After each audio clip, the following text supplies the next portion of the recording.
Parliament کا مطلب ہے کہ جو اسمبلی ہے جس میں ایم این اے اور ایم پی اے بیٹھے ہوئے ہیں، یہ بھی ایک ادارہ ہے۔ اس ادارے میں دو طرح کے لوگ ہوتے ہیں، ایک ہوتے ہیں حکومتی لوگ، ایک ہوتے ہیں اپوزیشن کے لوگ، ٹھیک ہے نا، دو طرح کے اس میں پارلیمنٹ کے ارکان ہوتے ہیں۔ تو یہ ادارہ سمجھ لے کہ دو حصوں میں بٹا ہوتا ہے ہر وقت، ایک ہوتے ہیں جو حکومت میں ہوتے ہیں، ایک ہوتے ہیں جو مخالف ہوتے ہیں، جس کو ہم اپوزیشن بولتے ہیں، اپوزیشن میں ہوتے ہیں۔ یہ دو ہو گئے ادارے۔ تیسرا ادارہ ہمارا جو بڑا ادارہ ہے وہ عدلیہ ہے، جس کو ہم جج بولتے ہیں، عدلیہ۔ یہ پاکستان کا ایک بڑا ادارہ ہے الحمدللہ۔ پھر ایک پاکستان کا بڑا ادارہ جو ہے وہ کاروباری لوگ ہیں، جن کے کارخانے، بڑے بڑے سیٹ جو ہیں، بڑے بڑے امیر جو ہیں، جن کے بڑے بڑے کارخانے ہیں، چھوٹے کارخانے ہیں، بڑے کارخانے ہیں، یہ بھی پاکستان کا ایک بہت بڑا ادارہ ہے۔ پھر ایک اور ادارہ ہے جس میں ہمارے دکاندار ہے، چھوٹا دکاندار بھی ہے، بڑا دکاندار بھی ہے، بیلا کا دکاندار بھی ہے، کراچی کا دکاندار بھی ہے، ٹھیک ہے نا۔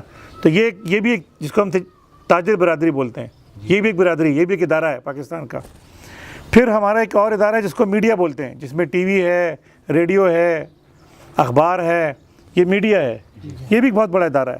پھر ہمارے وکیل ہیں جو ہمارا قانون کو سمجھتے ہیں، جو قانون میں ہماری مدد کرتے ہیں اور ہمارے ساتھ ہوتے ہیں۔ جب ہمیں قانون کی ضرورت پڑتی ہے تو ہمیں بتاتے ہیں کہ جی قانون میں یہ آپ کے لیے مدد ہے، یہ اس طرح کر کے آپ نے قانون کی مدد لینی ہے۔ وہ بھی ایک بہت بڑا ادارہ ہے۔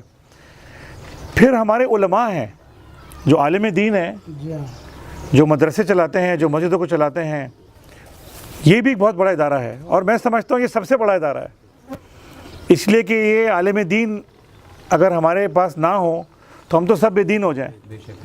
یہ اللہ تعالیٰ ان کو اس کا اجر دے، ان کے لیے ہم سب جزاک اللہ بولتے ہیں، جتنے بھی عالم دین ہیں، کہ وہ دین کی خدمت کرتے ہیں اور بے لوث کرتے ہیں، بغیر کسی لالچ کے کرتے ہیں۔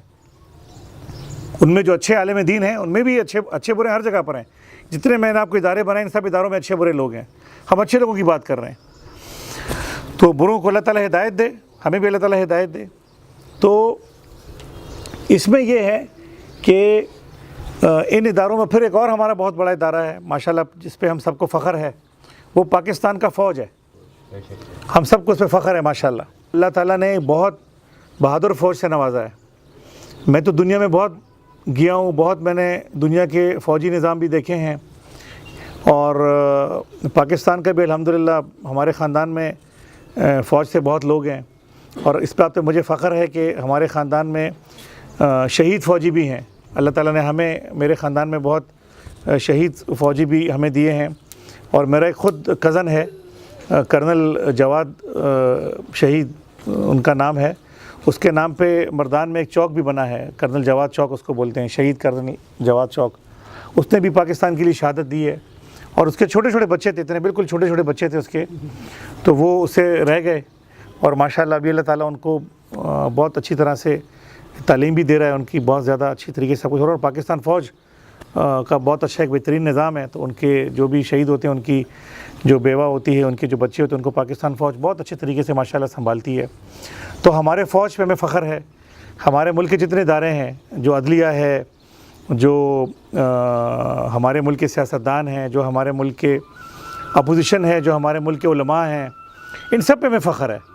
جو ہمارے ملک کی میڈیا ہے، یہ سب میں اچھے لوگ ہیں، یہ سب اچھے ادارے ہیں، یہ سب پاکستان سے محبت کرنے والے ادارے ہیں، یہ سب پاکستان کے ساتھ پیار کرنے والے ادارے ہیں، تو ان سب پہ ہمیں فخر ہے۔ لیکن ان میں ایک پرابلم ہے بہت بڑی، وہ میں آپ کے سامنے رکھنا چاہتا ہوں۔ وہ پرابلم کیا ہے کہ یہ سب ایک دوسرے کی ٹانگیں کھینچتے ہیں، ٹھیک ہے نا۔ اب جب ایک دوسرے کی ٹانگیں کھینچتے ہیں تو اس کی مثال اس گھر کی ہے، اس خاندان کی ہے، جس خاندان میں لوگ اپنے گھر میں ایک دوسرے کے ساتھ سارے بھائی لڑ رہے ہوں۔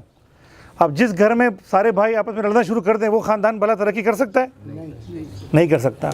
اور جس گھر میں، جس خاندان میں سارے بھائی مل جل کے رہیں، ایک دوسرے کی مدد کریں، وہ خاندان ترقی کر سکتا ہے؟ وہ بہت ترقی کرتا ہے وہ خاندان۔ تو ہم نے اپنی پارٹی میں ایک سسٹم بنایا ہے جس کو ہم نے board of wisdom and honesty کا نام دیا ہے، یعنی بورڈ برائے حکمت اور ایمانداری۔ اس بورڈ کے دو کام ہوں گے، وہ حکمت سے کام کرے گی کہ ملک کے لیے کیا ضروری ہے وہ کرنا ہے، اور ملک کے لیے کیا ضروری نہیں ہے وہ نہیں کرنا ہے، وہ بعد میں کرنا ہے، ابھی نہیں کرنا ہے۔ اور اس بورڈ کا یہ کام ہو کہ کہیں پر کرپشن نہ ہو، کہ ایمانداری سے کام ہو، کرپشن کہیں پر نہ ہو۔ تو جب یہ بورڈ بنے گا انشاءاللہ تعالیٰ، تو اس میں کیا ہوگا کہ ہم اس میں سب اداروں کو ملا کے لانا چاہتے ہیں۔ اس میں ہم فوج، عدلیہ، کاروباری لوگ، جو حکومتی لوگ ہیں، جو اپوزیشن کے لوگ ہیں، جو میڈیا ہے، جو علماء ہیں، ان سب کو ہم اس میں ملانا چاہتے ہیں، اور جب ہم اس کو ملائیں گے تو یہ پاکستان کے جو عوام ہے، جو ادارے ہیں، یہ مٹھی بن جائے گا انشاءاللہ۔ اور جب آپ مٹھی بن جاتے ہو تو پھر آپ بڑے طاقتور بن جاتے ہو، ٹھیک ہے نا۔ ایک انگلی کی طاقت بہت کمزور ہے، ٹھیک ہے نا، اور ایک مٹھی کی طاقت بہت زیادہ ہے۔ تو یہ ہم نے پاکستان کو مٹھی بنانا ہے ان اداروں کو ملا کے، اور یہ جب ہم یہ سارا فوج اور یہ عدلیہ اور یہ پاکستان کے جو سیاستدان ہیں اور جو پاکستان کی میڈیا ہے اور جو پاکستان کے جو علماء ہیں اور جو پاکستان کے کاروباری حضرات ہیں، جو وکلاء ہیں، جب یہ سب مل کے کام کریں گے، مل کے پاکستان کے لیے سوچیں گے، تو پھر انشاءاللہ تعالیٰ نہ کرپشن ہوگی، کرپشن ہونے سے پہلے ختم ہو جائے گی۔ ابھی تو الٹا چکر ہے، اربوں روپے کرپشن کرتے ہیں، پھر بولتے ہیں آدھے پیسے نیب کو دے دو تو آدھے تمہارے ہو گئے۔ اس کا مطلب ہے کہ جو ہم لوگ یہاں بیٹھے ہوئے ہیں، ہم لوگ کیا بیوقوف ہیں جو کرپشن نہیں کرتے ہیں، جو ایمانداری سے محنت مزدوری کر کے کام کرتے ہیں؟ پھر تم لوگ بیوقوف ہوئے نا، اللہ نہ کرے، ہے نا۔ تو ہمیں جو ہے اس ملک کو ترقی دینی ہے، تو ہم نے کرپشن سے اس کو بچانا ہے۔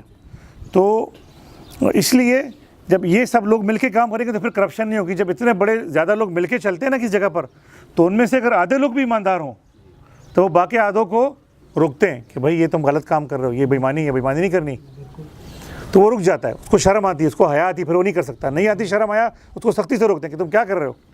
تو ہم چاہ رہے ہیں کہ پرائم منسٹر کے ساتھ ایک اس طرح کا بورڈ ہو، اور وہ بورڈ میں فوج کے بڑے افسران ہوں، عدلیہ کے بڑے جج ہوں، میڈیا کے بڑے لوگ ہوں، کاروباری بڑے لوگ ہوں پاکستان کے، اور وہ سارے مل کے بڑے بڑے علماء ہوں پاکستان کے، جو پاکستان کی جیت اور اچھے علماء ہیں الحمدللہ۔ یہ اللہ تعالیٰ کا بڑا تحفہ ہے جو اچھے علماء ہیں، یہ ہمیں جنت کا راستہ دکھاتے ہیں الحمدللہ۔ تو ہم نے ان سب کے ساتھ مل کے، جب یہ سب مل کے پرائم منسٹر کے ساتھ فیصلے کریں گے، پرائم منسٹر اکیلا فیصلہ نہیں کرے گا۔ ہمارے ملک میں کیا ہے کہ جی بھٹو پیپلز پارٹی گورنمنٹ آ گئی، تو پیپلز پارٹی گورنمنٹ آ گئی تو اب بڑا کون ہوگا؟ بھٹو فیملی سے کوئی ہوگا۔ یار پوری پیپلز پارٹی میں بھٹو فیملی کے علاوہ کوئی عقل مند آدمی نہیں ہے کیا؟ کوئی ہوشیار آدمی نہیں ہے کیا؟ کوئی ہوشیار آدمی اور نہیں ہے کیا اس میں؟ کوئی پاکستان سے محبت کرنے والا اور نہیں ہے کیا اس میں؟ کیوں لازمی بھٹو فیملی آئے گی؟ کوئی اور کو بھی آنا چاہیے۔ اس لیے اگر آپ دیکھیں کہ جی پاکستان مسلم لیگ نواز کی گورنمنٹ آتی ہے تو پھر صرف شریف فیملی آتی ہے، تو کیا پاکستان میں شریف فیملی کے علاوہ، مسلم لیگ میں شریف فیملی کے علاوہ کوئی ہوشیار نہیں ہے کیا؟ کوئی ذہین نہیں ہے کیا؟ کوئی نیا نوجوان نہیں ہے کیا؟ مطلب جب تک یہ خاندان رہیں گے تو ہم نے انہی خاندانوں کے ساتھ رہنا ہے۔ یہ کیسی جمہوریت ہے؟ یہ تو پھر بادشاہت ہو گئی۔ یہ جمہوری راستے سے آتے ہیں لیکن بادشاہ بن کے آ جاتے ہیں، بادشاہ بن جاتے ہیں، تو یہ تو جمہوریت نہیں ہوئی نا، پھر یہ تو پھر بادشاہت ہوئی، ڈکٹیٹرشپ ہو گئی۔ اس لیے یہ جو ہمارا بورڈ ہے یہ اس کو بھی ختم کر دے گا کہ یہ چیز نہیں رہے گی، بورڈ میں سارے لوگ ہوں گے۔ دوسرا، آپ اس طرح اور پارٹیاں دیکھ لیں، ANP دیکھ لیں، عوامی نیشنل پارٹی، اس پہ جب حکومت آتی ہے تو سارا طاقت جو ہوتا ہے وہ ولی فیملی کے پاس ہوتا ہے، ولی خان فیملی کے پاس ہوتا ہے۔ اس طرح اگر مولانا فضل الرحمان صاحب کی پارٹی کی حکومت آتی ہے، سب کچھ مولانا فضل الرحمان صاحب کے بھائیوں کے پاس ہوتا ہے، انہی کے پاس بڑے بڑے پوسٹ ہوتے ہیں اپنی پارٹی کی، سارا کچھ انہی کے پاس ہوتی ہے، بڑے بڑی منسٹری بھی ان کے پاس ہوتی ہے، اختیار بھی انہی کے پاس ہوتا ہے۔ اس لیے ہم یہ چاہتے ہیں کہ ایک ایسی پارٹی ہو جس میں دینی بات بھی ہو، دنیاوی بات بھی ہو، اور اس میں جو طاقت ہے، جو عوامی طاقت ہے وہ تقسیم ہو، وہ ایک آدمی کے پاس نہیں ہو۔ ہم ایک آدمی کے پاس طاقت نہیں رکھنا چاہتے ہیں، ہم چاہتے ہیں کہ طاقت تقسیم ہو۔ کس میں؟ عوام میں۔ تبھی جمہوریت ہے نا۔ جمہوریت کہتے ہیں جی جمہوریت عوام کا نام ہے، یہ عوامی حکومت کا نام ہے۔ تو اس کو عوامی حکومت تو ہم نے بنایا ہی نہیں، اس کو تو ہم نے بڑے بڑے خاندانوں کی حکومت بنا دی ہے، ان کی مرضی ہوتی ہے، باقی ان کے سامنے بالکل جھک کے کھڑے ہوتے ہیں۔ ان کی مرضی کے خلاف کوئی بات کرے نا، کسی بڑے پارٹی کا وزیر، کوئی پیپلز پارٹی کا وزیر، کوئی ANP کا وزیر، کوئی نواز شریف کا وزیر، یہ بڑی بڑی جو پارٹی ہیں ان کے کوئی وزیر ان کے پارٹی کے خلاف بات کرے تو اس سے طاقت ہی لے لیتے ہیں، یا وہ ذرا سے ہٹا دیتے ہیں، یا بولتے ہیں کہ بھائی یہ اس کو وزیر ہوگا لیکن اس کا کوئی اختیار نہیں ہوگا، اس بیچارے کو کمزور بناتے ہیں۔ کیوں؟ سب کو دکھانے کے لیے کہ ہماری بات ماننی ہے، ہماری بات کی خلاف ورزی نہیں کرنی۔ تو یہ جمہوری نظام نہیں ہے، اس نظام کو ہمیں ٹھیک کرنا ہوگا۔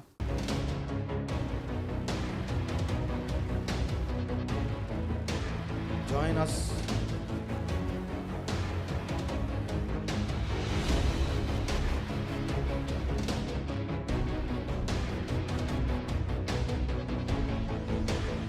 امن ترقی پارٹی